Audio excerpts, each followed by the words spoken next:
Assalamualaikum warahmatullahi wabarakatuh. Waalaikumsalam warahmatullahi wabarakatuh. Bismillah, alhamdulillah, la hawla wa la quwwata illa billah. Rabbi shrah li sadri wa yassir li amri wahlul 'uqdatam min lisani yafqahu qawli, amma ba'du. Yang kami hormati Kepala TK Islam Bakti 1, yang kami hormati Ibu Ais selaku guru penggerak, yang kami hormati Ibu Kepala dan Ibu Guru serta rekan-rekan yang berbahagia. Alhamdulillah, pada kesempatan siang hari ini kita dapat berkumpul dalam acara Desiminasi modul 1.1 sampai dengan modul 1.4 guru penggerak. Alhamdulillah, pada kesempatan hari ini tanpa satu halangan apapun, sholawat serta salam senantiasa kita haturkan kepada beliau, junjungan kita Nabi Agung Nabi Muhammad Sallallahu Alaihi Wasallam, yang senantiasa kita nantikan syafaatnya di yaumil qiyamah. Amin. Saya sebagai pembawa acara akan membacakan susunan acara pada siang hari ini.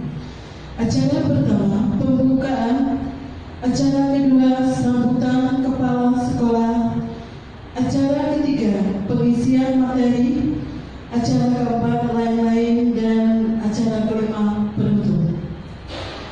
Marilah kita buka acara ini dengan bacaan umum kita. Al-Fatihah.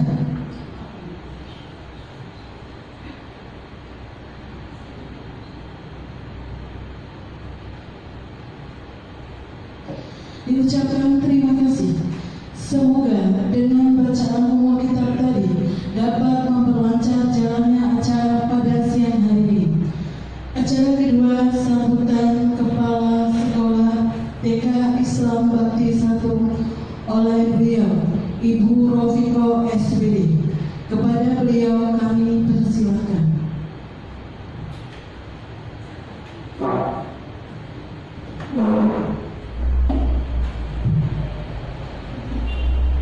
Bismillahirrahmanirrahim.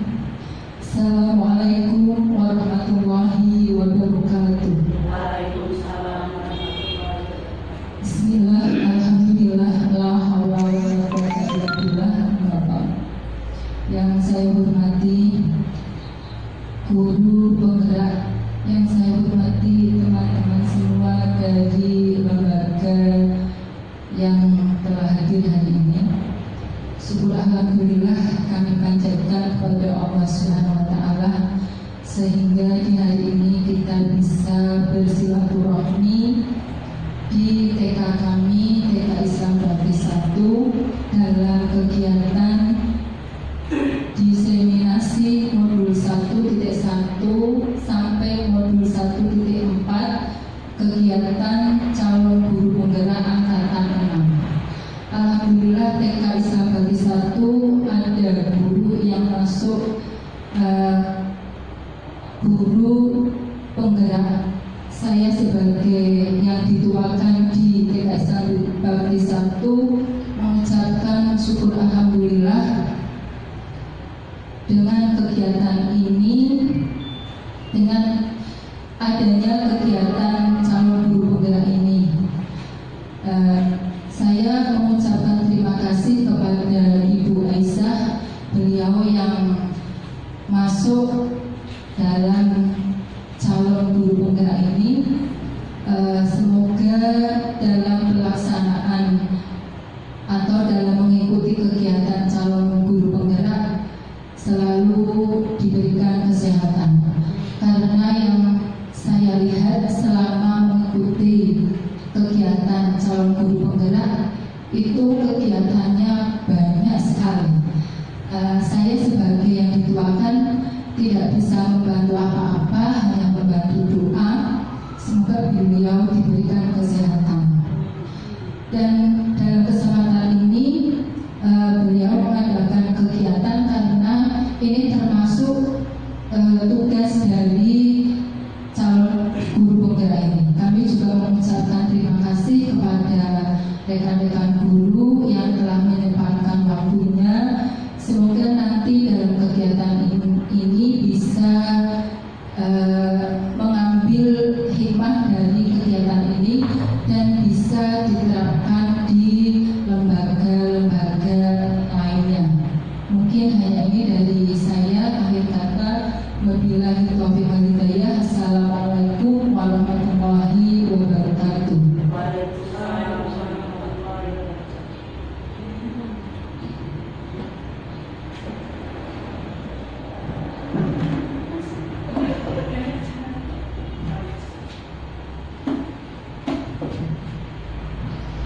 Diucapkan terima kasih kepada Ibu Mufiqah SPD.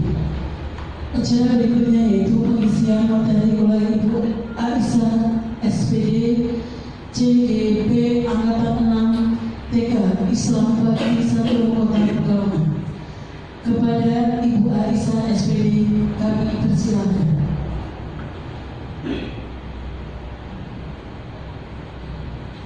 Terima kasih kepada Ibu Guru selaku pembawa acara.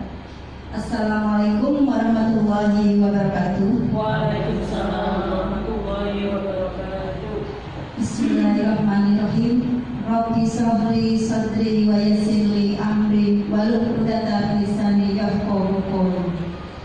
Marilah pertama-tama kita panjatkan puja dan puji syukur kehadirat Allah Subhanahu wa taala, yang mana pada kesempatan siang ini kita dapat berjumpa dalam rangka diseminasi modul 11 sampai modul 14 guru penggerak dalam keadaan sehat walafiat.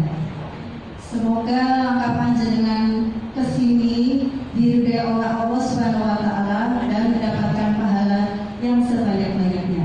Amin amin ya rabbal alamin.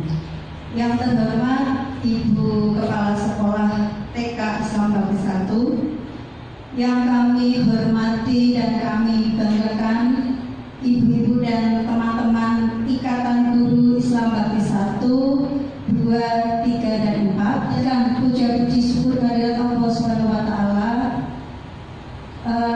dan junjungan Nabi Muhammad SAW yang kita nantikan syafaatnya di yaumul akhir. Amin amin ya rabbal alamin. Nah, untuk penyampaian materi ini saya akan menyampaikan sesuai dengan yang sudah saya buat di slide. Saya semuanya dulu di sini. Setelah terang Tuhan menciptakan manusia dengan berbagai karakteristik yang berbeda, dan semua itu mempunyai kelebihan dan kekurangan masing-masing, seperti yang digambarkan pada kisah inspiratif dari sebuah buku yang berjudul Public Speaking Master.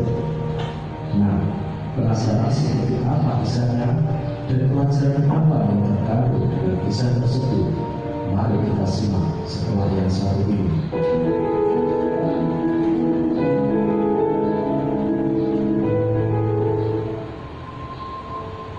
Dikisahkan ada seorang profesor yang ingin melakukan penelitian di sebuah hutan yang terletak di seberang laut. Sang profesor mengambil jasa tukang perahu untuk sampai pada hutan yang dituju. Setelah hampir sampai di hutan, tiba-tiba profesor bertanya kepada si tukang perahu yang sedang mendayung. Profesor bertanya, "Tukang perahu, apakah Anda pernah belajar geologi?" Tukang perahu menjawab, "Tidak pernah, Pak. Saya tidak mengerti apa itu geologi." Sang profesor berkata lagi, "Berarti Anda kehilangan 30% dari hidup Anda karena tidak pernah belajar geologi." Selang beberapa waktu, sang profesor bertanya lagi, "Tukang perahu, apakah Anda tahu tentang ilmu hutan?" Si tukang perahu menjawab, "Saya tidak pernah belajar tentang hal itu, Pak." Sang profesor berkata lagi, "Wah, Anda kehilangan 30% lagi dari hidup Anda karena tidak pernah belajar ilmu hutan." Perahu terus melayu dan profesor bertanya sekali lagi kepada si tukang perahu, Tukang perahu, apakah Anda pernah belajar geografi? Dengan rasa malu dan kepala tertunduk, menjawablah si tukang perahu tersebut. Saya tidak mengetahui apa itu geografi, Tuan Profesor. Sang profesor berkata, berarti Anda sudah kehilangan 90% dari kemampuan hidup Anda karena tidak pernah belajar hal-hal seperti itu. Hari pertama sore, angin bertiup makin kencang dan ombak laut menjadi semakin deras dan menerpa perahu tersebut. Akhirnya perahu itu pun terbalik. Dalam kondisi mereka berpakaian perahu yang terbalik, si tukang perahu minta izin kepada sang profesor untuk mengajukan satu pertanyaan, dan profesor pun setuju. Si tukang perahu bertanya, "Pak Tuan Profesor, apakah Anda pernah belajar berenang?" Di tengah kepanikan karena takut tenggelam, sang profesor menjawab, "Saya tidak pernah belajar berenang, Pak Tuan Perahu." Sambil berenang dan berteriak keras, tukang perahu berkata, "Pak Profesor, Anda akan kehilangan 100% hidup Anda karena tidak pernah belajar berenang, Pak."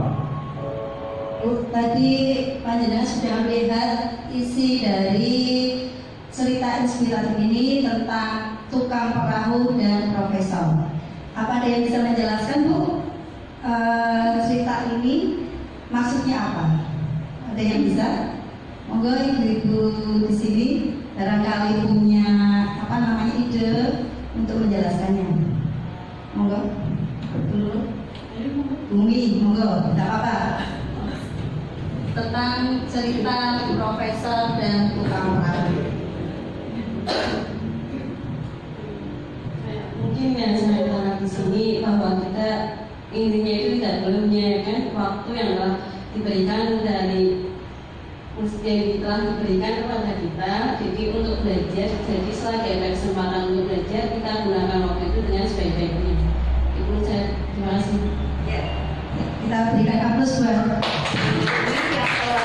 menjelaskan. Mungkin ada lagi ibu-ibu yang ingin mengutarakan pendapat tentang cerita perahu dan profesor. Bu Salma, mungkin apa Bumut? Monggo.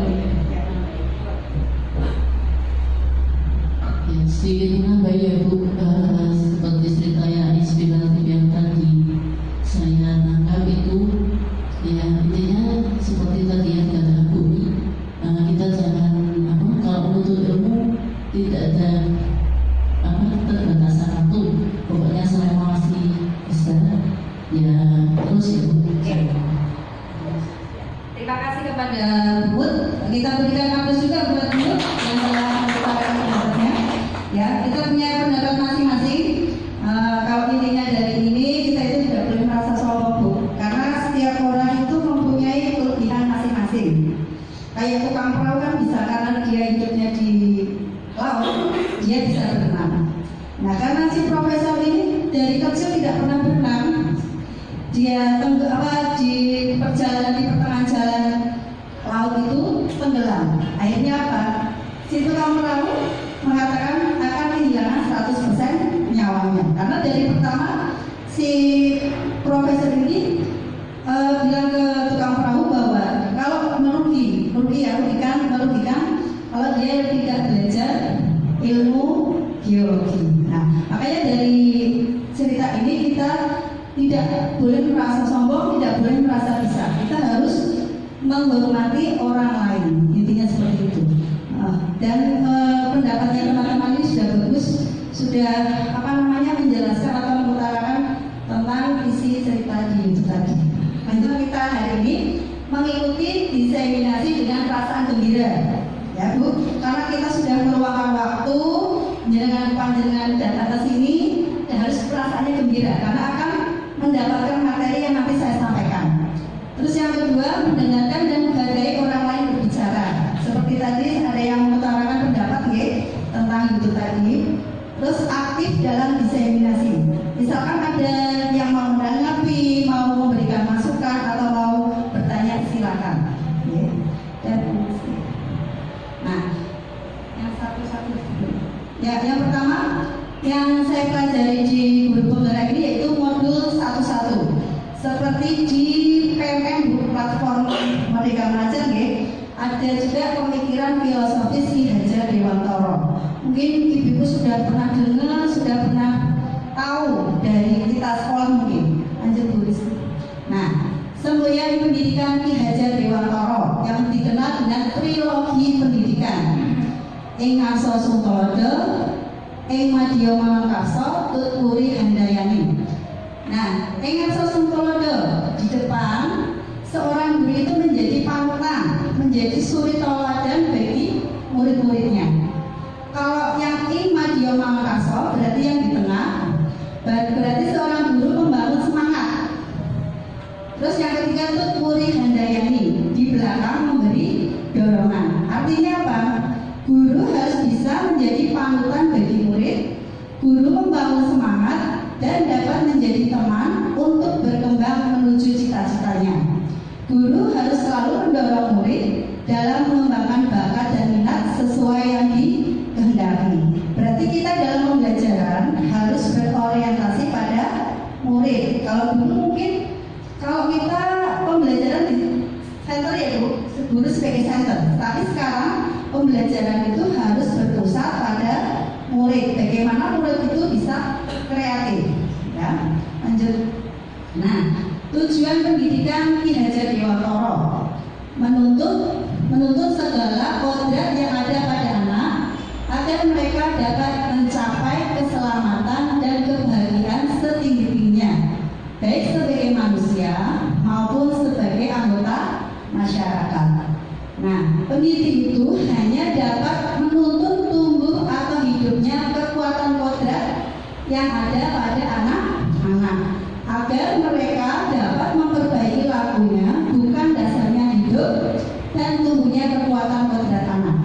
Kodrat anak itu ada dua, yaitu kodrat zaman dan kodrat alam. Terus kalau kita sebagai seorang pendidik diibaratkan sebagai petani Bu, kita mempunyai tumbuhan yang bermacam-macam. Ada jagung, ada padi. Nah, dalam kita kalau seorang petani itu merawat tumbuh-tumbuhan padi atau jagung itu dengan perlakuan yang berbeda. Tidak boleh disamakan, ya, agar tumbuh dengan baik dan subur. Begitu juga dengan pendidik. Kita harus tahu karakteristik masing-masing anak. Tidak boleh menyamaratakan semua anak itu sama. Tidak boleh seperti itu Bu. Kita harus tahu karakteristik anak. Lanjut Bu. Nah, seperti yang sudah saya sampaikan, yaitu kodrat anak atau kodrat keadaan, yaitu alam dan kodrat zaman. Kodrat alam terkait dengan visi pendidikan yang berorientasi pada lingkungan, sosial, budaya dan seni yang ada di sekitar. Kodrat alam itu biasanya kaitannya dengan tempat tinggal anak Bu. Misalnya kayak di Bakti 4, ya, di Bakti 4 kan dekat dengan pesisir. Nah, mayoritas kan anak-anaknya tinggal di pesisir. Nah, kita bisa belajar dari lingkungan sekitar situ. Ya, kalau kita di daerah sini dekatnya dengan stasiun, kita bisa berkunjung ke stasiun. Itu lingkungan sosial, budaya dan seni yang ada di sekitar. Karena Pekalongan itu juga terkenal Bu dengan budaya lokalnya banyak ya. Ada kerapian atau sawalan, terus ada apalagi Bu? Megenang, terus apalagi? Rebo Pungkasan, uji-ujian itu juga termasuk budaya lokal Pekalongan. Itu bisa diangkat dalam pembelajaran Ibu. Terus kodrat zaman terkait dengan pendidikan yang berorientasi pada pengembangan ilmu pengetahuan yang terus berkembang sesuai zamannya, di mana harus bisa selaras dan berdampak baik pada masyarakat. Nah, kodrat zaman karena zaman sekarang itu pakainya IT Bu, serba laptop, data-data yang di online kan di WA, bisa suruh mengumpulkan seperti itu di email. Nah, sebagai guru kita itu harus belajar Bu. Misalkan nggak bisa, jangan aku nggak bisa, nggak mau, harus belajar. Tidak boleh malas, tidak boleh merasa nyaman. Aku nyamannya kayak gini, yo harus kayak gini. Nggak boleh Bu, karena kita menghadapi anak-anak, ya, harus mengetahui perkembangan zaman. Yang pertama kontinuitas, terus konvergensi dan konsentris. Kontinuitas artinya tidak melupakan akar nilai budaya yang seperti tadi saya sebutkan, karena Pekalongan punya banyak budaya lokal, itu tidak boleh dilupakan Ibu. Terus yang kedua konvergensi, pendidikan itu harus memanusiakan manusia, artinya seperti tadi melihat karakteristik anak harus merdeka belajar, berpusat pada anak atau berpihak pada anak, kita menghamba pada murid ya. Terus ketiga konsentris, artinya pendidikan harus menghargai keberagaman, karena anak itu kan ibu, setiap anak itu punya karakter yang unik, tidak bisa disamaratakan. Nah ini kita harus mengetahui seperti ini. Lanjut dulu Rizky. Nah, murid dan guru merdeka belajar yang berkolaborasi bersama, menggali dan mengembangkan potensi murid dan mengakomodasi karakteristik masing-masing untuk mewujudkan study well-being. Maksudnya study well-being itu agar murid selamat dan bahagia, seperti yang tujuannya Ki Hajar Dewantara ya. Terus budi pekerti merupakan perpaduan antara gerak, pikiran, cipta, perasaan rasa dan temuan kasar sehingga menimbulkan tenaga. Nah ini anak-anaknya ada semua ini ya, makanya menanamkan budi pekerti pada anak itu juga penting, apalagi anak usia dini. Nah karena anak usia dini itu suka bermain adalah salah satu kodrat anak ya. Pikiran, perasaan, kemauan, tenaga, cipta, rasa kasar, karya pekerti sudah ada pada diri anak. Permainan anak dapat menjadi bagian dari pembelajaran, karena anak TK itu suka bermain.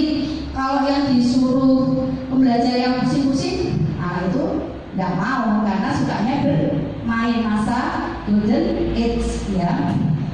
Terus tugas yang kedua modul 1-2 tentang nilai-nilai dan peran guru penggerak.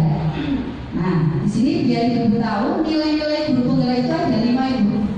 Yang pertama, berpihak pada murid, mandiri, kolaboratif, reflektif, inovatif. Nah, berpihak pada murid, perwujudan filosofi Ki Hajar Dewantara mengenai pendidikan anak yang selaras dengan kodrat alam dan kodrat zaman. Sebagai guru, menyediakan suasana belajar dan proses pembelajaran yang positif serta berkualitas bagi murid. Dengan demikian, akan selalu berpikir mengenai pertanyaan utama yang mendahulukan muridnya. Seperti apa yang murid butuhkan? Ya, murid itu butuhnya apa? Sesuai dengan minat dan bakatnya. Apa yang bisa saya lakukan agar suasana belajar dan proses pembelajaran ini lebih baik? Berarti pembelajarannya tidak boleh motong. Kalau memotong mesti anak menjadi bosan. Bagaimana saya dapat membuka lebih banyak kesempatan bagi anak untuk mewujudkan dunia yang mereka idamkan? Berarti apa? Anak itu dituntut kreatif. Saya malas, saya pilihnya enggak kerja aja. LK ya Bu, atau majalah itu karena tidak bisa membuat anak kreatif ya, karena kita tidak memberikan kesempatan pada anak. Yang kedua mandiri, guru penggerak untuk terus belajar sepanjang hayat ya, karena guru penggerak itu harus berubah ya, bergerak dan menggerakkan orang lain. Seorang guru penggerak harus senantiasa memampukan dirinya sendiri dan melakukan aksi serta berkenan mengambil tanggung jawab dan turun tangan untuk memulai perubahan yang positif. Guru penggerak yang mandiri termotivasi untuk mengembangkan dirinya tanpa harus menunggu adanya pelatihan. Berarti kalau ada misalkan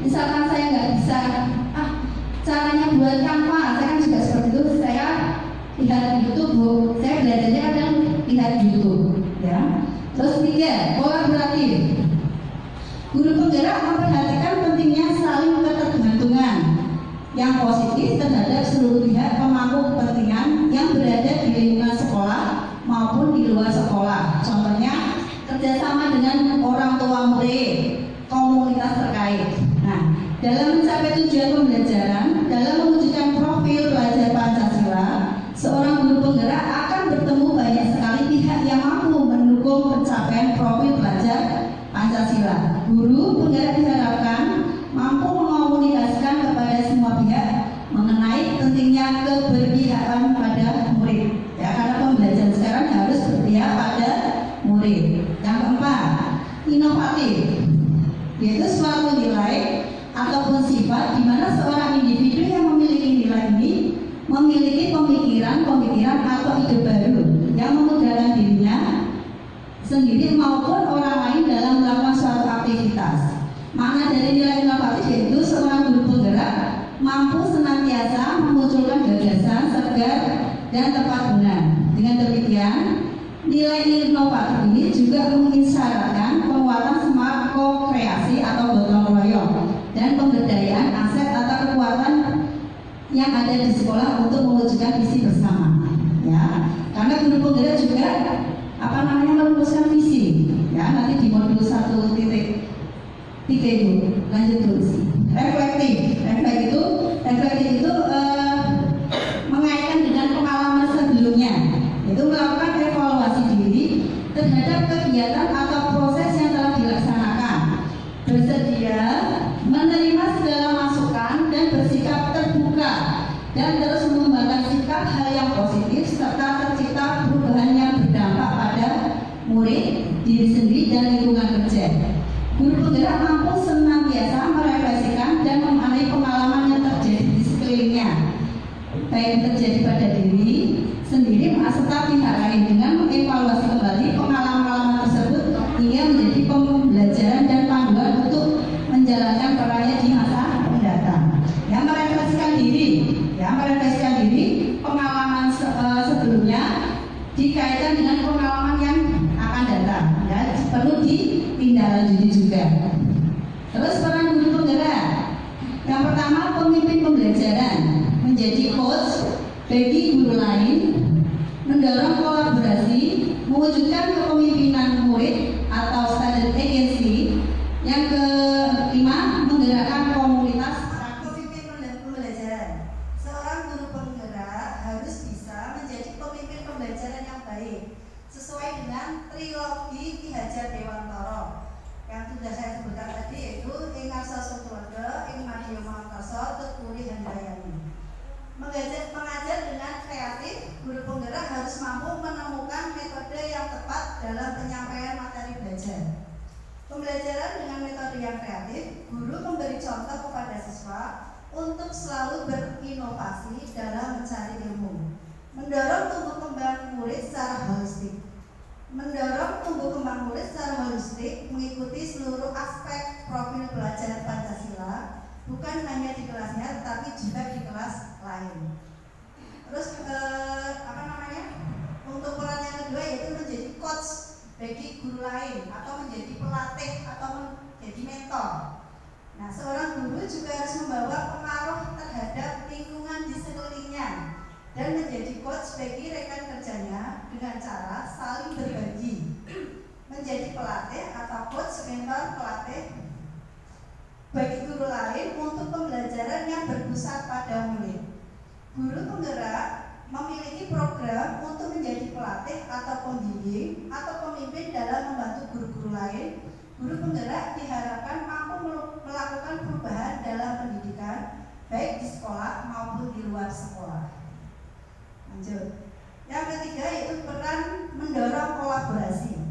Seorang guru penggerak harus bisa bekerja sama, baik dengan rekan sejawat maupun pihak lain untuk menciptakan kondisi kerja yang nyaman dan damai, membuka ruang diskusi positif dan ruang kolaborasi, yaitu keterampilan yang memungkinkan seorang bekerja sama dengan orang lain, antara guru dan pemangku kepentingan di dalam dan luar sekolah untuk meningkatkan kualitas pembelajaran.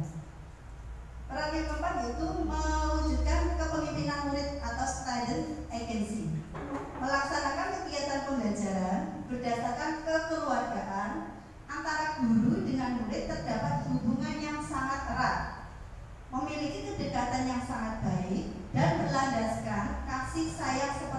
orang tua dengan anaknya.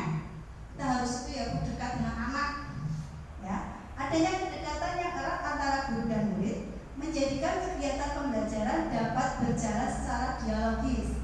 Murid tidak lagi merasa segan atau canggung untuk berkomunikasi dengan guru, memudahkan guru untuk menanamkan karakter murid, sehingga murid dapat lebih mudah untuk menerima masukan dari guru. Ya, kita sebagai guru harus dekat dengan anak, mengerti anak, ya, kayak ibu dan anak. Ya.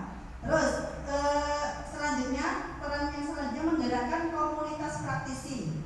Komunitas praktisi merupakan strategi pelengkap bagi pengembangan profesi yang berkelanjutan. Konsep komunitas praktisi sudah banyak diterapkan oleh berbagai profesi dan penting pula diterapkan para aktor utama dalam pendidikan, yaitu guru, kepala sekolah, pengawas sekolah. Seorang guru tidak hanya bergerak di dunia kerjanya saja, tapi juga harus bisa mengembangkan diri dalam komunitas pendidikan seperti KKG, GTKI, maupun komunitas praktisi lainnya, menjadi teladan dan agen transformasi bagi ekosistem pendidikan. Diharapkan menjadi teladan dan agen perubahan di dalam ekosistem pendidikan. Guru harus memberikan dampak kepada guru-guru lain serta dampak bagi sekolahnya. Itu peran selanjutnya.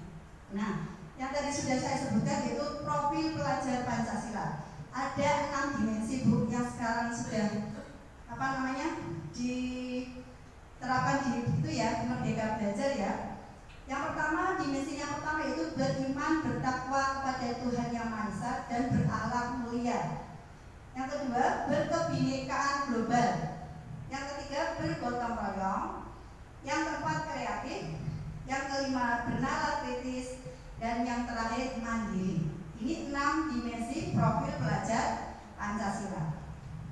Nah, di dalam profil pelajar Pancasila ini ada elemen dan subelemen sebetulnya. Kalau dijabarkan banyak sekali. Model yang ketiga yaitu 1.3 visi guru penggerak. Ya.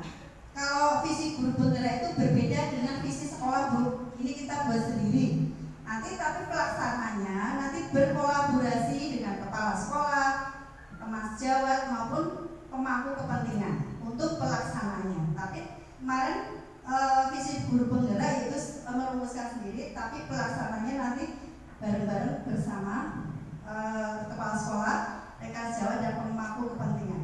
Visi guru penggerak itu suatu cita-cita, impian, harapan seorang guru penggerak dalam mewujudkan murid yang mengejawantakan berbagai dimensi dari profil pelajar Pancasila. Yang seperti tadi yang disebutkan ya, ada 6 dimensi dalam kehidupan sekarang maupun masa yang akan datang di era globalisasi.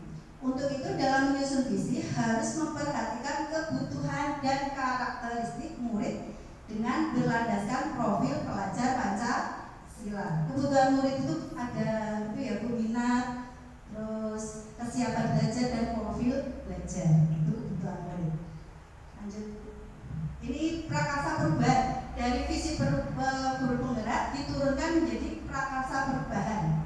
Nah, guna mewujudkan transformasi pendidikan dengan visi Merdeka Belajar itu, maka diperlukan komitmen dan kerja kolektif, kolaboratif atau gotong royong dari semua pihak. Semua pihak tersebut harus mampu tergerak, bergerak dan menggerakkan semua kalangan yang ada di sekitarnya. Selain soal komitmen dan kerja kolektif kolaboratif semua pihak, juga perlu lahirnya prakarsa perubahan. Nanti saya berikan contoh yang mana saya buat ya, Bu. Lanjut.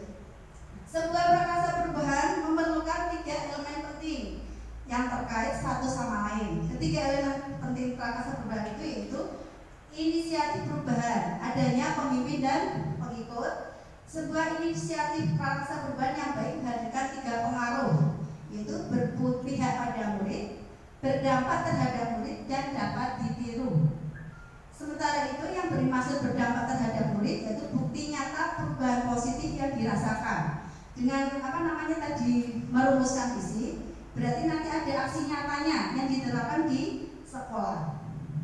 Terus sedangkan yang dimaksud dengan ditiru atau direplikasi itu bisa ditiru oleh sekolah lain karena menjadi praktik baik dari aksi nyata.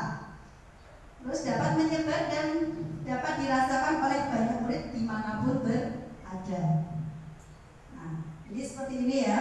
Ini di dalam merumuskan visi dan prakasa perubahan itu menggunakan pendekatan yang dinamakan dengan inquiry apresiatif atau IA, ya, pendekatan berbasis kekuatan karena dengan kolaborasi ya, yang ada di lingkungan sekolah, mencari cara bagaimana hal tersebut dapat dipertahankan dan memunculkan strategi untuk mewujudkan perubahan yang lebih baik.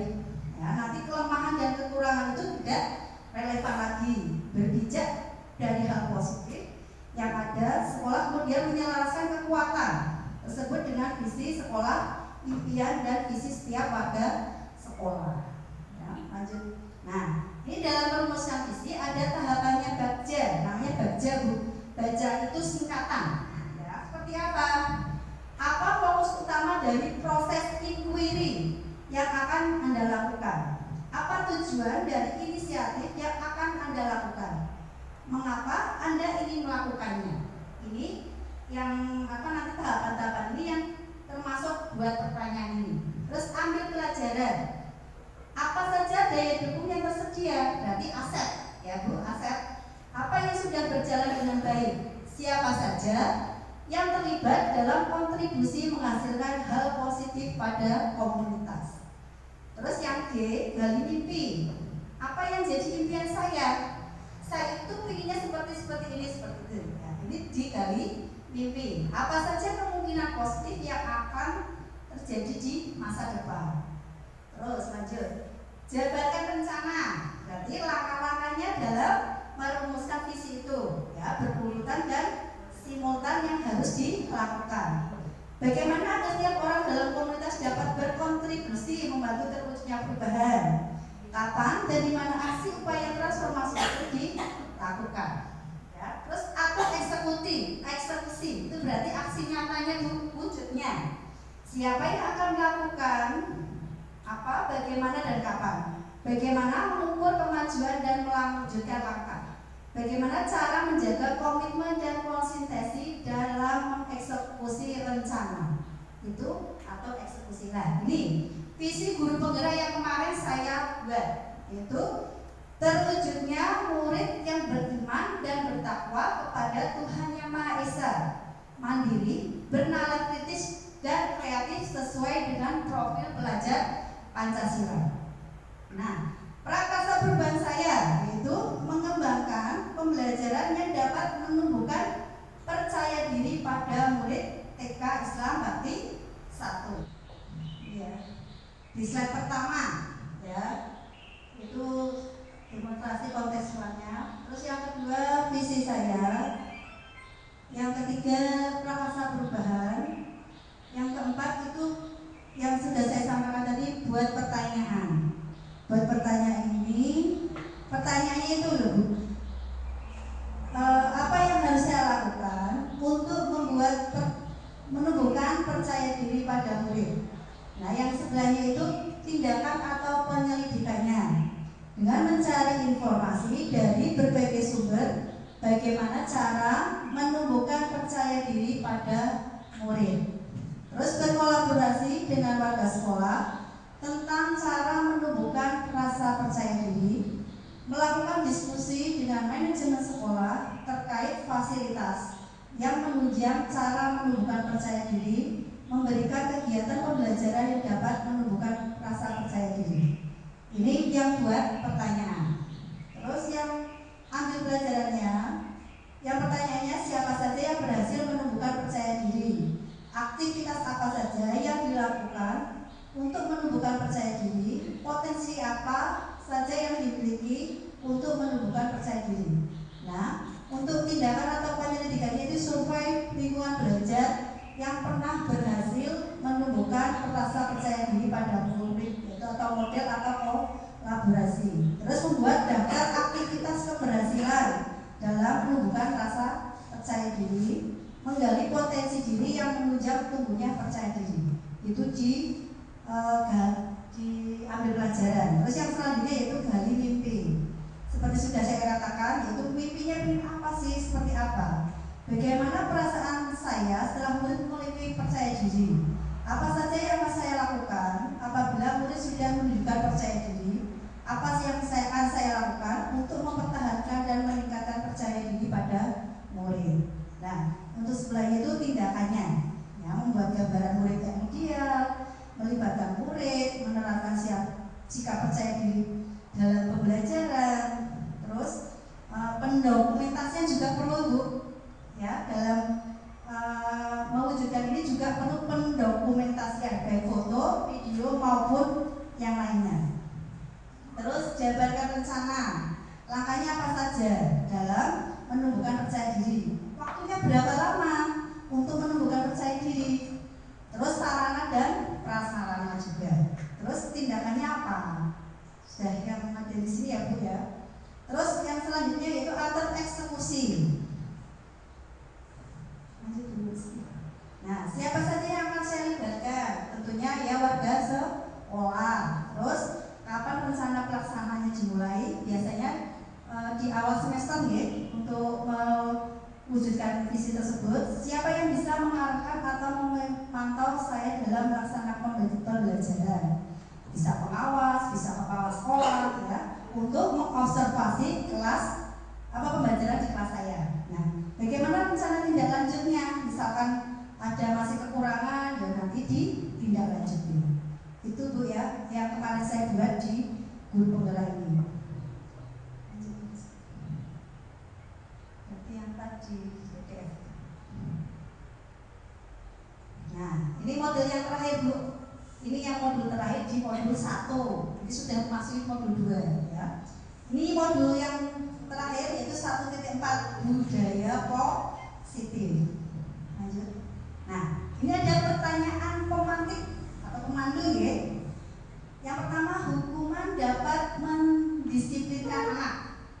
Yang kedua, pemberian hukuman dengan hal positif seperti membaca atau membersihkan halaman sekolah dapat meningkatkan disiplin anak. Yang ketiga, memberi penghargaan dapat meningkatkan motivasi belajar anak. Kira-kira dari pertanyaan pemantik ini, setuju apa tidak, Bu? Misalkan setuju, berikan penjelasan. Misalkan tidak setuju, juga berikan penjelasan. Ada yang setuju tidak, Bu? Dari Ibu di sini tentang pertanyaan pemantik ini. Mungkin ada yang bisa memberikan penjelasan, Bu Rizky?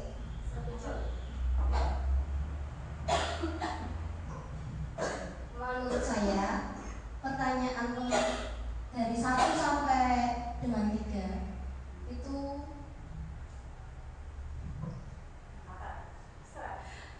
ya, setuju itu kan, saya setuju. Alasannya apa, Bu? Alasannya yang pertama, hukuman dapat mendisiplinkan anak.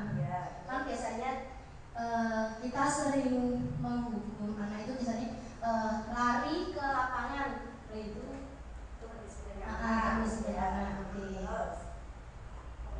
Terus pemberian hukuman dengan hal positif seperti membaca dan membersihkan halaman sekolah dapat meningkatkan disiplin anak. Berarti anak-anak itu bisa bersih, mengambil sampah, dibuang ke tempat sampah. Terus yang ketiga, memberi penghargaan dapat meningkatkan motivasi belajar anak. Saya sangat setuju, Bu.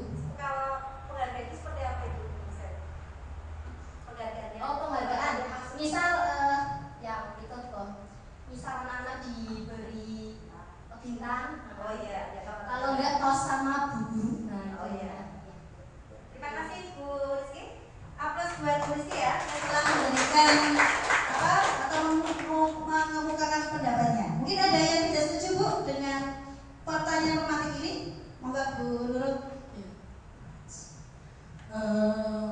Kita punya pendapat masing-masing, ya.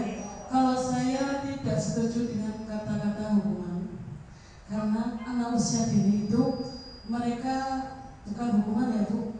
Kita ajak bermain aja. Jadi kalau untuk poin yang ketiga saya setuju memberikan penghargaan karena itu dapat meningkatkan motivasi belajar anak, memberikan reward seperti kita tos atau tanda senyum Kalau hukumannya sebaiknya hukuman itu diganti dengan itu kan pemberian hukuman atau hukuman itu kita ganti dengan bermain.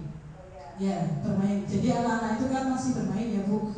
Kalau hukuman itu lebih ke tingkat jenjang yang lebih tinggi lagi. Begitu seperti ini. Terima kasih kepada Bu Nurul. Kita berikan aplaus juga kepada kecil ya. Ini kita mempunyai pendapat yang berbeda-beda Bu, tidak apa-apa. Ini namanya juga pendapat. Ya, kalau hukuman ada yang hukuman dapat mendisiplinkan anak, pemberian hukuman dengan hal positif seperti membazir atau membersihkan dalam sekolah dapat meningkatkan disiplin anak, memberi penghargaan dapat meningkatkan motivasi belajar anak. Ada yang setuju dan tidak setuju. Ini tergantung cara pandang kita. Mungkin di waktu kecil nih, waktu kecil kita dididik disiplin. Orang tua kita kan ada seperti itu, ya. Tapi itu ada yang menganggap itu baik untuk kita. Tapi ada yang tidak setuju, malah itu tidak bikin jerah anak. Misalkan diwedeni, karena kan hukuman itu kan diwedeni itu menghardik, menunjuk-nunjuk seperti itu ya. Nah itu juga tidak bagus. Nah ini tergantung cara pandang kita, ya. Jadi kita menghargai semuanya, yang setuju maupun tidak setuju. Lanjut dulu. Nah apa itu budaya positif? Budaya positif adalah nilai-nilai, keyakinan-keyakinan dan kebiasaan-kebiasaan yang berpihak pada murid agar murid dapat tumbuh dan berkembang menjadi pribadi yang bertanggung jawab, kritis dan penuh hormat. Itu budaya positif. Kalau kebiasaan yang baik seperti berdoa, terus bersedekah atau berinfak itu menjadi budaya positif karena menjadi kebiasaan yang biasa dilakukan. Terus konsep budaya positif. Budaya positif bisa ada beberapa itu ya Bu, materi ya. Yang pertama disiplin positif dan nilai-nilai kebajikan universal. Terus teori motivasi, hukuman dan penghargaan, restitusi. Terus yang ketiga keyakinan kelas. Keempat kebutuhan dasar manusia dan dunia berkualitas. Yang kelima restitusi atau 5 posisi kontrol. Yang ketiga segitiga restitusi. Lanjut. Nah, yang pertama disiplin positif dan nilai-nilai kebajikan universal. Nah, nih coba buat ini kan saya punya kertas. Coba Anda, Bapak Ibu di sini menuliskan sesuatu yang berharga. Boleh keluarga, boleh yang lainnya. Coba menuliskan sesuatu yang berharga. Sesuatu berapa kalimat terserah. Ya. Ini ya. Ini kan gambarnya apa itu Bu? Di depan gambar itu. Kepala tangan. Nah.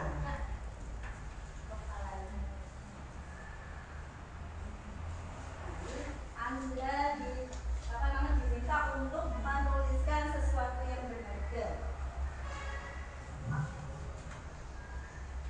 Bisa dibaca di depan panjenengan. Ya. Ada A dan B, Anda dan teman Anda.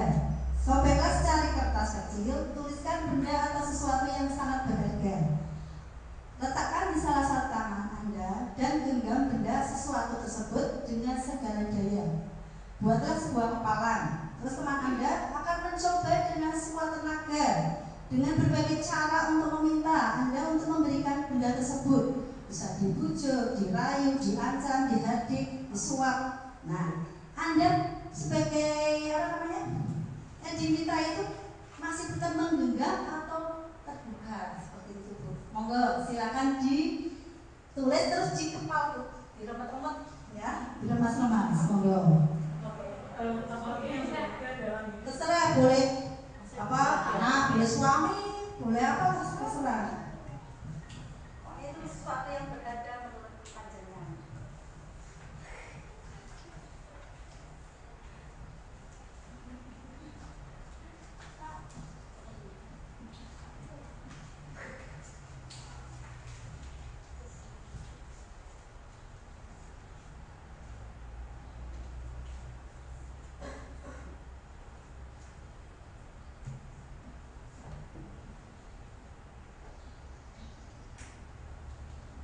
ya Bu?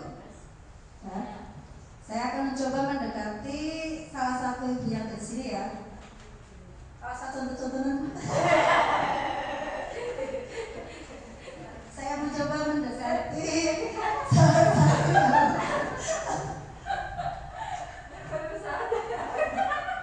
Terserah mau di kepala terus apa mau juga terserah. Apa ya? Saya belum capek mau.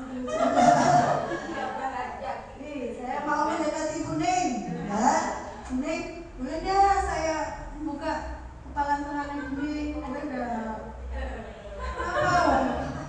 Tidak bakso. Saya bakso terus apa kuning? Wes, wes. Tak ibu, mana tak cedelanan sih. Boleh dah kuning kalau saya ingin membuka kepala di tangannya kuning. Nggak boleh. Alasannya kenapa kuning? Sebentar Bu. Nah, kok Bune nggak mau membuka kepala tangan, kenapa ya?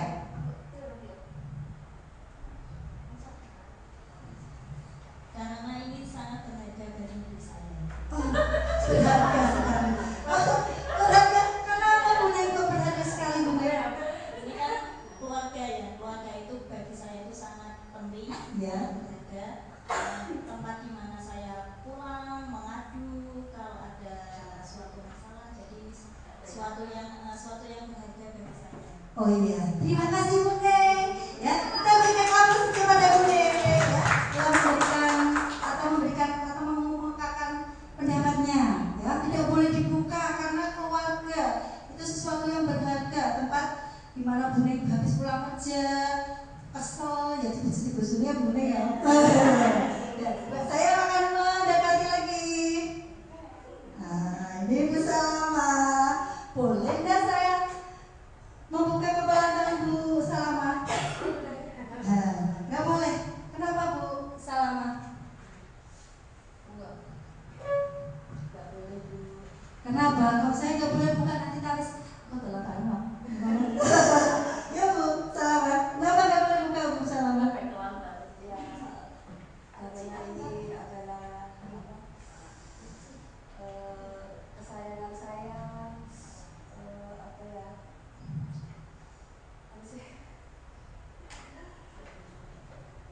Ya sama juga keluarga saya. Oh, Yang selalu kasih semangat saya dan memberi kebahagiaan di dalam keluarga. Kalau saya capek pulang dari kerja, dia menyambut saya. Kalau saya ada masalah, dia selalu buat saya merasa semangat. Gitu. terima kasih Bu Salama ya atas pendapatnya ya Allah. Ya tepuk tangan buat Bu Salama. Ya, ternyata tidak mau dibuka semua ya. Ada yang mau dibuka Bu? Dari sini ada yang dibuka enggak? Coba boleh minta bisa dibuka? Tidak bisa ya, tidak apa-apa. Ya, ini tergantung sesuatu yang berarti tergantung pentingnya. Ya. Misalkan kalau itu memang harus di-share, itu yang tidak bersifat pribadi boleh kita buka. Tapi kalau itu bersifat yang pribadi kita tutup atau kepal tangan kita. Ini maksud dari perubahan paradigma kegiatan kepala tangan ini. Lanjut Bu. Nah, perubahan paradigma teori kontrol. Ilustrasi guru mengontrol murid. Ilustrasi guru mengontrol murid. Ilustrasi bahwa kritik dan membuat orang merasa bersalah dapat menguatkan karakter. Ilusi bahwa semua penguatan positif, efektif dan bermanfaat. Ilusi bahwa orang dewasa memiliki hak untuk memasang. Nah, ini perubahan paradigma stimulus, respon, dan teori kontrol. Ya, perbedaan Bu. Stimulus respon, kita mencoba mengubah orang yang berpandangan sama dengan kita. Kalau yang di teori kontrol, kita berusaha memahami pandangan orang lain tentang dunia. Terus di stimulus respon, perilaku buruk dilihat sebagai suatu kesalahan.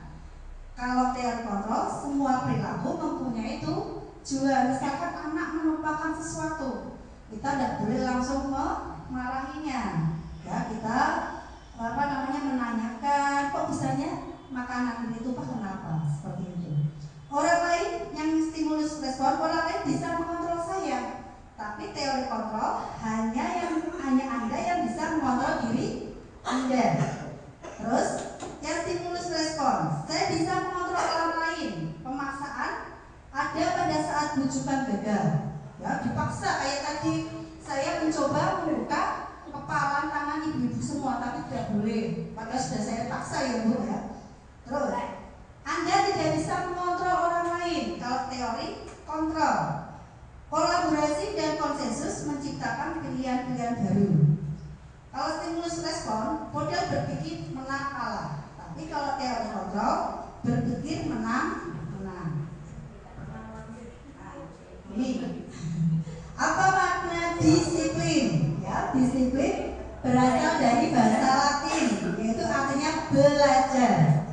Disiplin diri membuat orang menggali potensinya menuju sebuah tujuan apa yang dihargai. Namun dalam budaya kita, makna disiplin telah berubah menjadi yang dilakukan seorang pada orang lain untuk mendapatkan kepatuhan. Kecenderunganmu adalah menghubungkan kata disiplin dengan ketidaknyamanan, bukan dengan apa yang kita hargai atau pencapaian suatu tujuan mulia. Ini makna disiplin. Nah, nilai-nilai kebajikan universal seperti yang ada di profil pelajar Pancasila, ya, yang ada 6 dimensi, ya, beriman, bertakwa pada Tuhan Yang Maha Esa dan berakhlak mulia, mandiri, bernalar kritis, berkebinekaan global, bergotong royong dan kreatif. Yang kedua, teori motivasi, hukuman dan penghargaan dan restitusi. Nah, ini motivasi eksternal. Eksternal itu berarti dari luar, ya, untuk menghindari kenyamanan. Hukuman apa yang terjadi apabila saya tidak melakukannya, misalkan hadir atau berangkat ke sekolah, Ibu terlambat, ya, terlambat itu karena takut dimarahi. Nah, itu berarti motivasi dari luar atau eksternal. Terus ingin mendapatkan imbalan SMA kategori untuk duit tunjangan tiap bulannya. Nah, itu semangat semua. Ya, berarti itu motivasi eksternal, bukan dalam diri kita sendiri. Nah, kalau yang bagus itu yang motivasi internal, karena berjangka panjang, ya, untuk menghargai diri sendiri. Saya akan menjadi orang yang seperti apa? Ya, ini karena kewajiban saya sebagai seorang guru, ya harusnya saya sebagai mana seperti itu, ya. Ini motivasi internal. Terus restitusi. Nah, itu baru dengar ya restitusi. Apa sudah pernah mendengar? Sudah. Oh iya, sama ya, ini modulnya di guru penggerak sama dengan modul di PM itu hampir sama, Bu, tapi lebih lengkapnya yang di guru penggerak, ya. Restitusi adalah proses menciptakan kondisi bagi murid untuk memperbaiki kesalahan sehingga mereka bisa kembali kepada kelompok mereka dengan karakter yang lebih kuat. Restitusi juga merupakan proses kolaboratif yang mengajarkan murid untuk mencari solusi untuk masalah mereka dan membantu murid berpikir tentang seperti apa yang mereka inginkan dengan tujuan mulia dan bagaimana mereka memperlakukan orang lain. Ini menurut Gosen, ya. Lanjut, ada 9, ya, bukan menebus kesalahan, namun untuk belajar dari kesalahan, memperbaiki hubungan, tawaran bukan paksaan. Restitusi menuntut untuk melihat ke dalam diri. Restitusi mencari kebutuhan dasar yang mendasari tindakan. Restitusi diri adalah cara yang paling baik, ya, untuk memperbaiki kesalahan. Restitusi fokus pada karakter bukan tindakan. Restitusi fokus pada solusi. Restitusi mengembalikan murid yang berbuat salah pada kelompoknya. Ini ciri-ciri restitusi. Lanjut. Nah, terus yang ketiga, keyakinan kelas. Ya, keyakinan kelas itu seperti saya yang tadi tampilkan, yaitu kesepakatan guru bersama murid. Nah, keyakinan kelas itu penyatuan pikiran untuk mendapatkan nilai-nilai kebajikan. Dan nilai kebajikan tadi ada 6, seperti profil pelajar Pancasila. Nah, keyakinan kelas yang bisa dibuat, misalkan Kami, guru dan murid, saling menghargai dan menyayangi. Kami murid yang semangat belajar, kami murid yang peduli dengan teman-teman, kami murid yang peduli dengan lingkungan. Ini bisa dibuat sesuai dengan kesepakatan kelas dengan sama murid. Ya, kalau ini kan berdasarkan saya. Terus 4 kebutuhan dasar manusia dan dunia berkualitas. Kebutuhan dasar manusia, survival, bertahan hidup, love and belong, kasih sayang dan rasa diterima, power, penguasaan, freedom, kebebasan, fun, kesenangan. Ada 5 kebutuhan dasar manusia. Bertahan hidup, seperti untuk kesehatan, rumah, dan makanan. Terus kalau untuk kasih sayang dan rasa diterima, yaitu kebutuhan akan hubungan dan koneksi sosial, untuk memberi dan menerima kasih sayang, merasa menjadi bagian dari suatu kelompok. Terus penguasaan berhubungan dengan kekuatan untuk mencapai sesuatu, menjadi kompeten, menjadi terampil, diakui atas prestasi dan keterampilan kita, didengarkan dan memiliki rasa harga diri, itu penguasaan. Freedom atau kebebasan, kebutuhan untuk bebas, kebutuhan akan kemandirian, otonomi, memilih pilihan, dan mampu mengendalikan arah dari hidup seseorang. Ya. Anak-anak dengan kebutuhan kebebasan, karena itu bebas bergerak, aktif, ya, ingin mencoba, itu anak. Ya. Terus fun, anak-anak dengan kebutuhan dasar kesenangan yang tinggi biasanya ingin menikmati apa yang dia lakukan. Mereka bisa berkonsentrasi tinggi saat mengerjakan hal yang disenangi. Apalagi yang senang itu ya sesuai dengan kesenangannya apa belajarnya itu. Terus tidak mau berpindah terus, itu anak, ya, sesuai dengan kesenangannya. Nah, ini ada 5 posisi kontrol. Ya, posisi kontrol ada 5, itu yang pertama penghukum, yang kedua membuat orang merasa bersalah, yang ketiga teman, yang keempat pemantau, dan yang kelima manajer. Itu posisi kontrol kita dalam menyelesaikan kasus, Bu. Ya, dalam menyelesaikan kasus kepada anak, kalau kita jadi penghukum, ya, seringnya apa? Menghardik, menunjuk-nunjuk, menyakiti, menyindir. Itu nanti malah anak jadi takut, ya. Terus membuat orang merasa bersalah, berceramah, menunjukkan kekecewaan. Ya, dengan berkata seperti ini, kamu kok mengecewakan ibu atau bapak, itu berarti membuat orang bersalah. Terus teman, membuatkan alasan-alasan untuk muridnya, ya sudah, nanti ibu bereskan. Nah, nanti jadi anak kita tergantungan, Bu. Ya, kalau menjadi posisi kontrol teman. Pemantau, menghitung dan mengukur. Ya, apa peraturannya, apa konsekuensinya kalau kamu melakukan hal seperti ini. Nah, itu posisi pemantau. Yang paling ideal yaitu posisi manajer, ya. Mengajukan pertanyaan-pertanyaan, apa yang kita yakini? Apa kamu meyakini hal tersebut? Kalau kamu meyakininya, maukah kamu memperbaikinya? Nah, ini berarti lebih ideal untuk menyelesaikan kasus. Itu kita sebagai guru, sebagai manajer. Ya, Ibu dan Bapak guru hebat. Dalam penerapan disiplin positif restitusi, salah satu program yang dikembangkan adalah 5 posisi kontrol. 5 posisi kontrol dalam restitusi adalah proses perjalanan seorang pendidik agar dapat mengenali dirinya. Pada video kali ini, kita akan membahas tentang 5 posisi kontrol yang dikembangkan oleh Diane Gosser dan contoh penerapannya.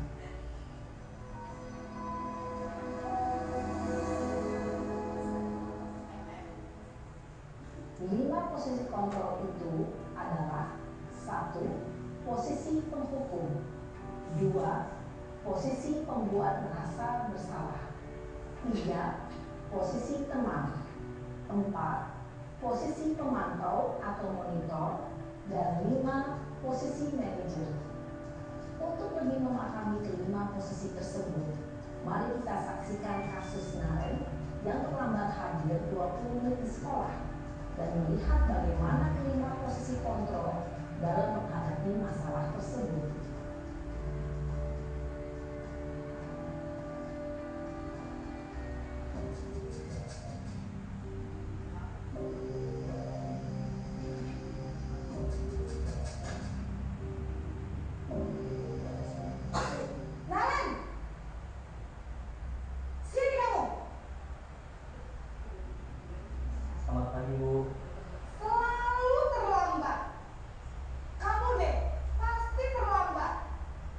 Bu, saya... Apa?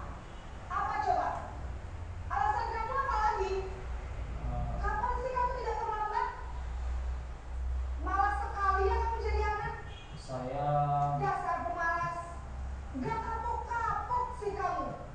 Sudah berapa kali terlambat? Sana, kamu keliling lapangan basket 2 kali. Kenapa saya harus keliling lapangan basket, Bu? Kenapa? Kamu melawan ibu. Berani-beraninya jawab. Sudah terlambat, masih berani jawab pula. Sekarang, keliling lapangan basket 5 kali sekalian. Biar kapok. Cepat. Pergi sana ke lapangan basket. Posisi penghukum biasanya berbicara dengan nada tinggi, menghardik, menunjuk-nunjuk, menyakiti, dan menyindir. Hukuman bisa berupa fisik maupun psikis. Ibu dan bapak guru hebat. Dampak yang terjadi pada murid ketika guru berada pada posisi penghukum adalah murid cenderung akan memberontak, bahkan menyimpan dendam.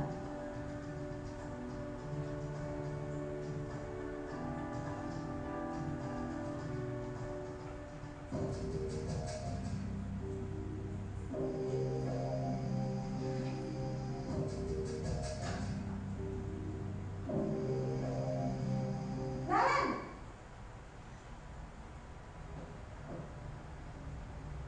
Selamat pagi, Bu. Naren. Kamu kenapa terlambat lagi, nak? Ya Tuhan, Naren. Kamu senang ya bikin ibu susah ya? Kalau kamu terlambat lagi, nanti ibu yang ditegur bapak kepala sekolah, nak. Disangka ibu tidak bisa membina kamu. Duh, gimana ini? Maaf, Bu. Duh, Gusti Naren. Kamu suka ya kalau ibu ditegur bapak kepala sekolah? Terus, sekarang ibu harus tulis apa ini di buku absen? Ini kamu sudah sering terlambat loh. Ibu harus apa coba? Maaf, Bu. Maaf sekali. Ya sudah, lain kali jangan bikin ibu susah lagi ya nak ya. Ibu tidak akan kuat lagi kalau kamu begini terus. Bisa jantungan kalau ibu ditegur bapak kepala sekolah. Sana cepat, kelas. Maaf ya, Bu. Maaf sekali. Posisi pembuat rasa bersalah berbicara dengan nada tenang, cenderung lembut. Namun kata-kata yang diutarakan membuat murid merasa menjadi orang yang gagal, memandang buruk dirinya sendiri, merasa tidak berharga, dan tidak sanggup membahagiakan orang lain. Ketika guru mengambil posisi pembuat rasa bersalah, murid akan menganggap dirinya yang bersalah dan ia akan menyimpan emosi negatif tersebut di dalam dirinya.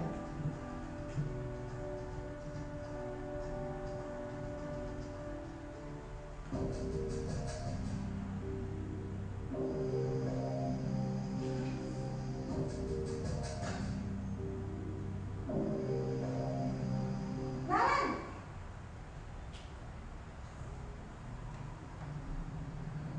Selamat pagi, Bu. Wah, sudah jam berapa ini nak? Terlambat lagi ya sayang. Iya, Bu. Habis ibu saya lupa membangunkan saya, Bu. Kamu malah menyalahkan ibu kamu. Kamu bukannya anak yang larinya paling kencang. Kok terlambat sih? Iya, Bu. Saya memang terlambat bangun tadi. Jadi biarpun saya lari kencang, tetap gak kekencar, Bu. Ya sudah sana. Nanti lain kali larinya lebih kencang lagi ya. Biar gak terlambat lagi. Bikin senang ibu. Demi ibu. Bisa kan? Bisa lah, Bu. Ya sudah sana masuk kelas. Ibu beresin urusan absen kamu. Kamu ini ada-ada saja. Dalam posisi teman, guru berbicara dengan nada suara ramah, akrab, cenderung bersenda gurau untuk menjaga suasana tetap santai. Murid akan merasa senang, aman, dan akrab dengan guru. Identitas yang tercipta adalah identitas sukses atau berhasil.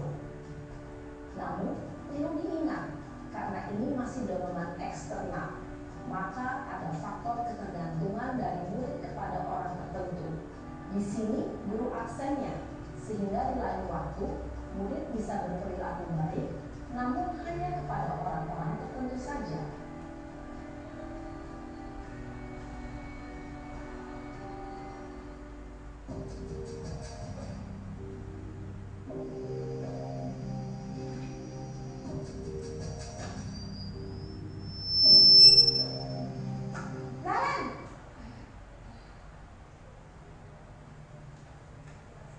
Selamat pagi, Bu.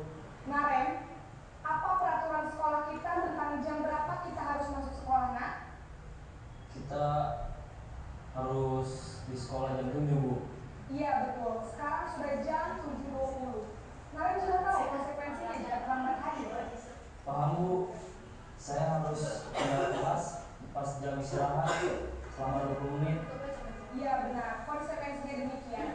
Jadi nanti jam 9.30 pas istirahat, kamu harus tinggal di kelas, kerjakan tugas tambahan untuk ketinggalan kamu, ya? Baik, Bu. Posisi pemantau mengandalkan penghitungan atau data untuk mengontrol murid. Guru mengarahkan murid berdasarkan peraturan dan konsekuensi. Seorang pemantau menunjukkan bahasa tubuh dan ekspresi wajah yang datar dan cenderung formal.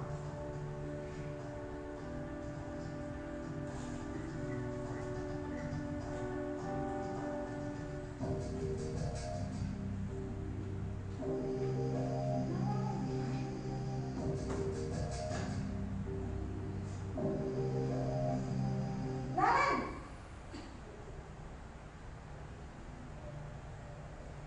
Selamat pagi, Bu. Selamat pagi, Naren. Maaf, Bu.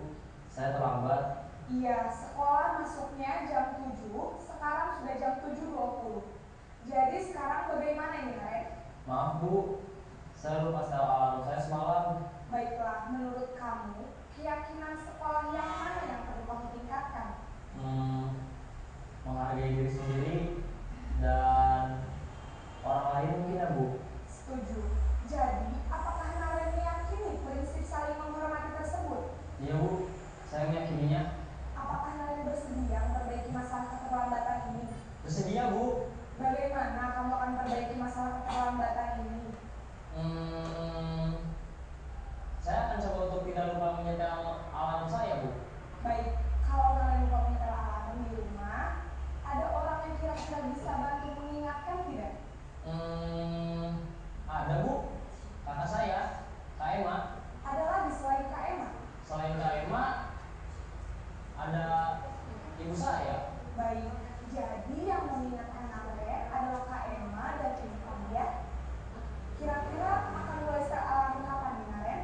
Setelah pulang sekolah, akan segera saya lakukan. Baik, jadi Naren akan setel alarm untuk bangun besok pagi dan akan diingatkan oleh kakak dan ibunda Naren, ya? Ada lagi yang mungkin perlu dilakukan, Naren? Agar tidak terlambat bangun lagi. Tidak ada, Bu. Baik, Naren. Terima kasih untuk kerjasama kamu. Sekarang kamu perlu kembali ke kelas untuk belajar. Baik, Bu. Terima kasih. Posisi manajer adalah posisi kontrol yang disarankan untuk membimbing murid memiliki sikap disiplin yang positif, yaitu murid yang mandiri, bertanggung jawab, dan dapat memecahkan masalah. Tujuan dari posisi ini adalah agar murid dapat berefleksi atas tindakannya. Guru akan lebih tulus memberikan pertanyaan-pertanyaan bermakna, sehingga membuat murid dapat belajar dari kesalahannya dan mencari sebuah solusi untuk menyelesaikannya. Ibu dan bapak guru hebat, setelah mengamati adegan kelima posisi kontrol tadi, kira-kira posisi mana yang paling ideal? Posisi mana yang dapat menunjang motivasi intrinsik murid? Ya, tentu posisi manajer. Posisi ini memang posisi ideal yang ingin dituju setiap pendidik. Pada posisi inilah, guru dapat menerapkan disiplin positif yang berpihak pada murid, yang memerdekakan murid. Perjalanan seorang pendidik tentunya tidak mudah untuk sampai pada posisi seorang manajer. Namun, Tujuan kita pasti, yaitu menciptakan murid-murid yang mandiri, merdeka, dan bertanggung jawab. Semoga penggambaran 5 posisi kontrol yang telah diperlihatkan ini dapat menjadi ajang refleksi bagi kita. Oh ya, sebagai teman. Alasannya kenapa Bu pakai memposisikan diri sebagai teman? Karena kalau untuk anak usia dini ya, anak tahu itu kalau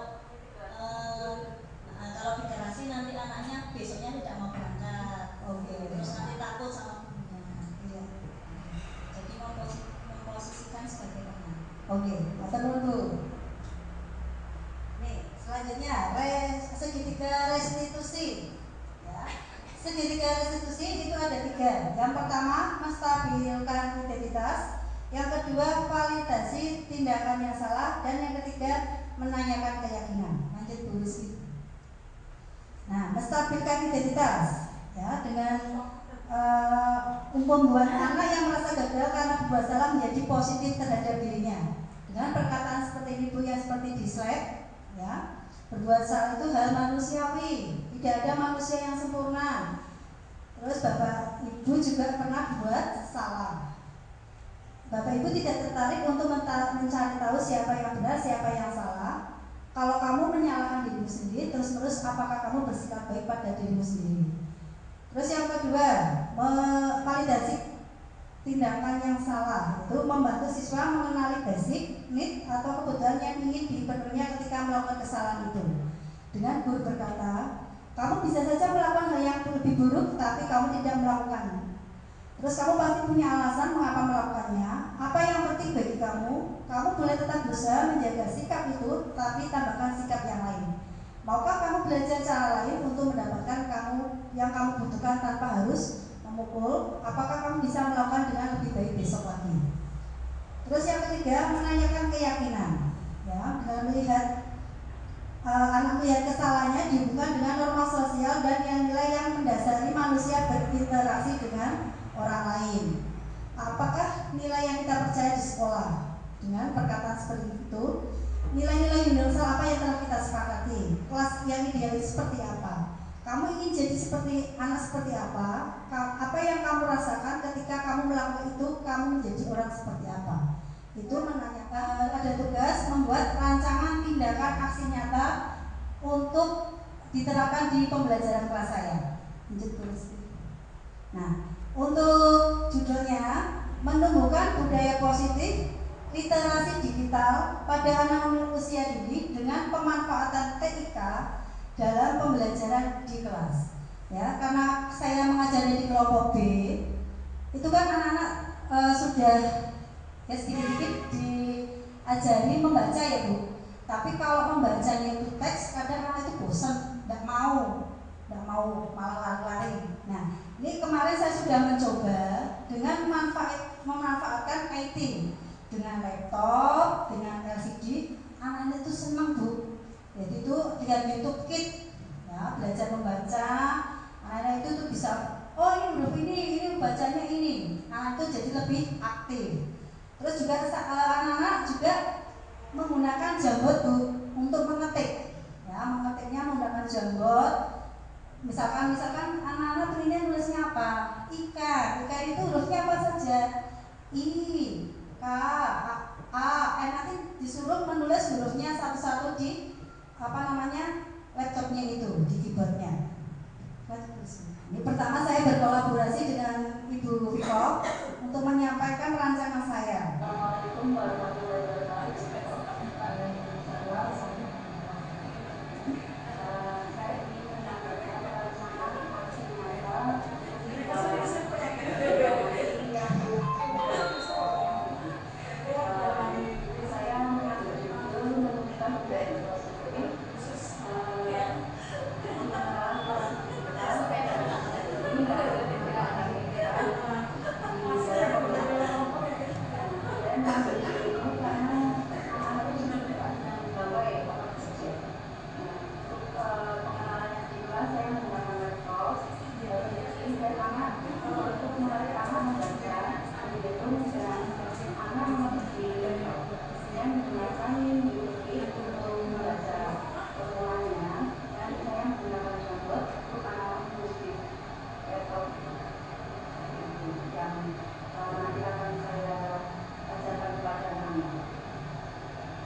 digunakan untuk anak-anak usia dini, karena itu zaman sekarang kan kalau menggunakannya kartu angka, kartu huruf atau kartu kata itu mungkin anak sudah bosan karena bisa kemungkinan kan di rumah sudah bisa melakukan kegiatan dengan gadget. Jadi kalau di sekolah itu pakai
Demikianlah Ibu penyampaian materi saya di guru penggerak ini dari modul 11 sampai 14. Mungkin ada yang mau menanggapi atau memberi masukan atau memberikan pertanyaan tentang materi ini?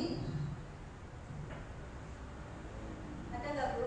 Siapa yang ingin menanggapi maupun memberi masukan atau mau bertanya silakan. Kami silakan Bu.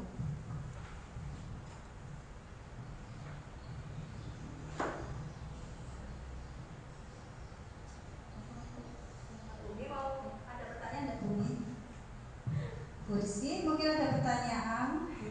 Ini Wita, oh iya, Wita, monggo Wita. Tidak apa-apa, monggo. Witanya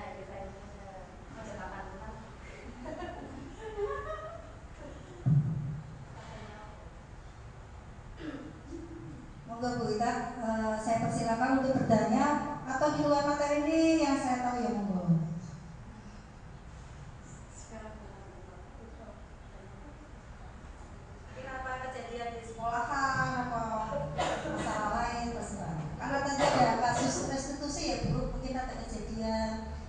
Kelas ya.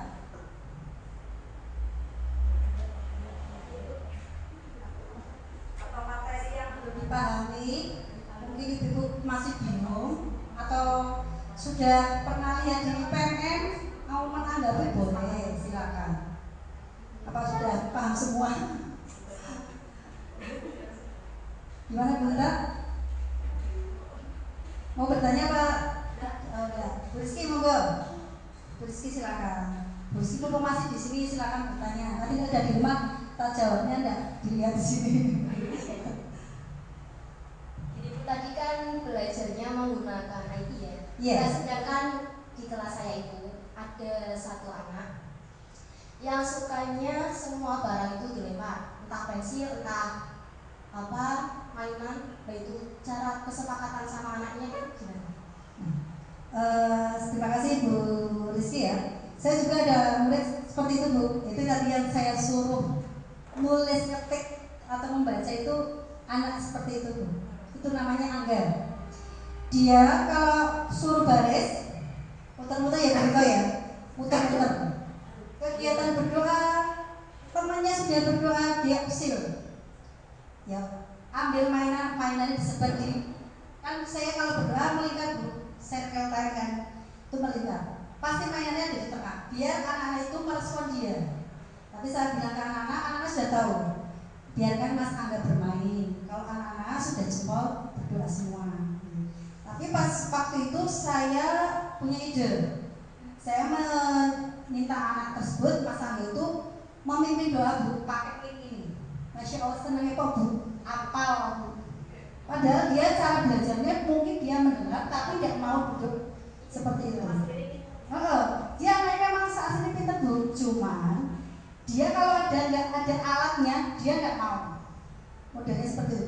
Nah kemarin saya berpikir, oh ini biar Mas Angga ini bisa duduk, bisa mau mendengarkan saya. Ternyata saya mengenalkan IT tentang bagaimana itu huruf-huruf, terus angka-angka, dia senang malah di depan sendiri Bu.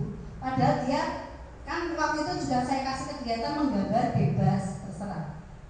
Memang saya memang tujuan gini, biar anak-anak mendengar tertarik dulu dengan materi ini. Sambil mengerjakan, ya selesai mengerjakannya, habis itu melihat video itu. Dicoba saja Bu Rizky pelan-pelan sambil membuat kesepakatan seperti tadi saya bilang, anak itu ya harus saya sama temennya, terus merapikan mainan, terus apalagi yang bisa berdasarkan kesepakatan anak-anak sama Bu guru seperti itu. Dicoba aja Bu, mungkin tertarik, mungkin dia senangnya pakai alat. Kalau kita ceramah saja bosan coy. Soalnya juga ini Mas Angga ini di rumahnya, karena dia itu kan bapaknya pisah sama ibunya, dia itu di rumah mainannya HP terus. Mungkin karena HP kan banyak ya Bu, aplikasinya kan banyak. Dia tertanya seperti itu, makanya saya berpikir, oh ini berarti anak ini pokoknya dipegangi alat, dia itu anak kreatif. Kalau kegiatan aja Bu ya, dia itu senang. Kalau balon itu bisa menyusun bagus, terus Lego juga bagus. Tapi kalau menulis itu memang dia nggak mau. kalau Mas Angga, tapi memang sebetulnya anak itu pintar sebetulnya. Dicoba aja Bu Rizky, seperti yang tadi saya sampaikan itu. Monggo. Terima kasih. Yes. Mungkin ada yang lain? Sudah? Tidak ada lagi Bu? Bu Nurul, mungkin ada pertanyaan? Monggo. Barangkali saya bisa jawab. Kalau nggak bisa jawab, nanti saya tanyakan kepada yang bisa menjawab. Ya, terima kasih atas waktunya. Sesuai dengan modul 1.1 itu tadi saya sedikit menangkap ya Bu, bahwa guru itu sekarang tidak boleh berada di zona nyaman. Ya. Betul sekali Bu.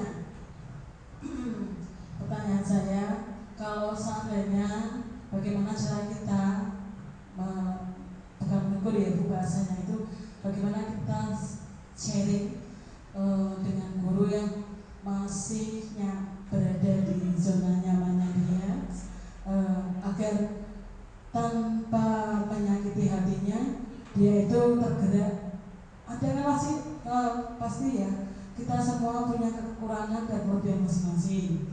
Cuman kalau ada seorang guru yang kurang respon dalam artian gini, temannya so sibuk apapun dia masih tetap nyaman aja kan ada. Nah, bagaimana cara kita bukan mengkritik sih, tapi bagaimana cara kita menggerakkan hati dia agar dia itu juga ikut andil dalam pembelajaran kita. Tidak perlu kita ini loh Bu, belajarnya seperti ini, nanti seperti ini. Nah, kita kan pengennya bersama-sama, saling membantu, saling bertolong royong. Jadi tidak ada yang merasa di zona nyamannya seperti itu. Nah, begitu saja Bu. Terima kasih Bu Nurul. Untuk setiap sekolah itu pasti ada Bu, ya guru-guru yang seperti itu pengennya mau aku sekolah ini wis biasa sekolah ini kan caranya nggak mau berubah. Itu namanya guru yang pasti nggak Bu, nanti bukan pembelajaran merdeka, tapi monoton seperti itu. Nah, untuk seperti itu untuk mengatasinya biasanya kita sharing Bu. Kan kita sudah pembelajaran, kadang-kadang di ruang guru kita ya bisa biasa Bu, aku kira ini misalkan punya ide baru, kayak saya misalkan kayak sama Bu Vika atau Bu Rizky, Bu, saya itu punya tugasnya Bu yang ini disampaikan Bu, ya jangan didendewe, aku kok begini diizinkan, enggak Bu, kita utarakan, kita kan mau maju bersama ya Bu demi pembelajaran di kelas yang sekarang itu berpihak pada murid. Nah, untuk itu kita harus saling sharing, selepas kita mengajar, kita mengutarakan pendapat, atau kita punya ide, Bu, kalau ini dia Bu, asik Bu, dicoba aja. Kadang memang guru itu kalau sudah merasa nyaman, itu ya tidak mau bergerak Bu, pilihnya ya wis koyo baik. Tapi itu kan demi kemajuan kelas kita. Jadi kita harus ada kolaborasi Bu, ya. Kita ada kolaborasi dengan pada sekolah, baik itu dengan guru, baik itu dengan kepala sekolah, orang tua murid, bahkan murid sendiri, ya. Kita makanya kalau punya unek-unek jangan disimpan sendiri Bu, nanti malah jadi penyakit, ya. Kita utarakan, ya jujur ora apa-apa Bu, demi kemajuan sekolah, ya. Rapopo kita minta Bu, mau coba yang ini Bu, rapi, tidak apa-apa, itu hal yang wajar Bu, biar dia tahu berarti aku masih ada kekurangan, ya, sama-sama belajar, ya. Makanya jangan disimpan sendiri Bu, kalau misalkan punya masalah dengan teman, dengan siapa saja, jangan disimpan, diutarakan, ya, biar kita tahu apa kelebihan dan kelemahannya. Begitu Bu Nurul, mungkin ada paham nggak Bu Nurul? Iya, adanya kolaborasi ya Bu yang tadi sudah disampaikan saya itu, semua warga sekolah itu harus berkolaborasi untuk mewujudkan visi sekolah atau visi guru penggerak, ya. Dan masih ada pertanyaan lagi atau sudah cukup Bu? Sudah cukup ya?